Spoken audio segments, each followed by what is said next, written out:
Bismillahirrahmanirrahim. Assalamualaikum warahmatullahi wabarakatuh. Perkenalkan, nama saya Kunu Cahyono dari Instalasi Bedah Sentral Rumah Sakit Puri Asih. Pada kesempatan kali ini kita akan belajar kembali tentang diagnosa keperawatan. Nah, diagnosa keperawatan yang akan kita sharing pada kesempatan kali ini adalah tentang hipovolemi. Yang pertama adalah tentang pengertian. Hipovolemi adalah penurunan volume cairan intravaskuler, interstisial, atau intraseluler. Kalau untuk cairan intravaskuler adalah cairan yang terkandung dalam pembuluh darah. Kalau untuk cairan interstisial adalah cairan yang mengelilingi sel dan termasuk cairan yang terkandung dalam rongga tubuh seperti cairan cerebrospinal, cairan perikardial, cairan pleura, serta sekresi saluran pencernaan. Kemudian cairan intraseluler adalah cairan yang berada di dalam sel tubuh. Penyebabnya kenapa nih terjadi hipovolemi? Satu, kehilangan cairan aktif, misalkan perdarahan ataupun pasien dengan diare ataupun dengan hipertermi atau panas yang tinggi. Kemudian kegagalan mekanisme regulasi, kemudian peningkatan permeabilitas kapiler, kemudian ketidakseimbangan intake cairan serta terjadinya evaporasi ataupun penguapan. Kemudian tandanya ada dua, adalah tanda dan gejala mayor dan minor. Kalau untuk mayor kita lihat dari objektifnya ya. Yang pertama adalah frekuensi nadi meningkat, kemudian nadi teraba lemah, tekanan darahnya menurun. Kemudian tekanan nadinya menyempit, kemudian terjadi turgor kulitnya yang menurun, kemudian membran mukosanya kering, serta volume urinnya menurun, serta terjadi hematokrit yang meningkat. Kemudian untuk tanda minor, biasanya klien menyatakan haus dan lemas. Kemudian dari objektifnya pengisian vena menurun, kemudian status mental berubah, misalkan pasiennya gelisah.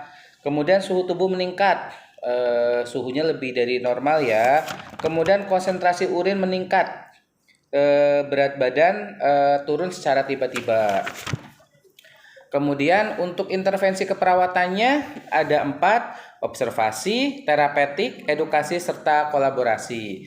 Oke, untuk intervensi yang pertama, observasi, periksa tanda dan gejala dari hipovolemi, contohnya adalah ortopnu, dipsnu, ataupun udim, serta peningkatan JVP. Kemudian identifikasi penyebab hipovoleminya, kenapa? Kemudian monitor status hemodinamiknya. Kemudian monitor intake dan output cairan, dicatat ya. Kemudian monitor ada tandanya hemokonsentrasi, contohnya perubahan hasil natrium, hematokrit, serta berat jenis urin. Kemudian kita monitor tanda peningkatan tekanan onkotik. Kemudian monitor kecepatan infus secara ketat. Jangan lupa ya, infus kita monitor secara ketat. Kemudian monitor efek samping diuresis jika diperlukan, misalkan ada hipotensi dan sebagainya. Terapeutiknya seperti apa? Pasien-pasien yang mengalami hipovolemi harus ditimbang berat badan. Kemudian batasi asupan cairan dan garam. Jadi nanti untuk terapeutiknya cek ya di dietnya harus rendah garam. Kemudian tinggikan kepala, tidur 30 sampai 40 derajat. Jangan lupa ya, pasien-pasien hipovolemi harus kepalanya 30 sampai 40 derajat. Kemudian untuk edukasinya apa aja? Pertama adalah melaporkan jika haluan urin kurang dari 0,5 mg per 6 jam. Jadi nanti kita bantu edukasi untuk keluarganya, ketika urinnya kurang maka antar lapor. Kemudian melapor jika berat badannya naik atau turun secara tiba-tiba. Kemudian mengukur dan mencatat asupan haluran cairan serta batasi cairan. Untuk kolaboratifnya pemberian diuresis, kemudian kolaborasi pemberian kalium akibat dehidrasi, serta CRRT ya jika diperlukan. Baik, seperti itu yang bisa kami sampaikan. Jangan lupa untuk dengan pasien hipovolemi, pantau cairan dan pantau tetesan infus. Terima kasih perhatiannya. Wassalamualaikum warahmatullahi wabarakatuh.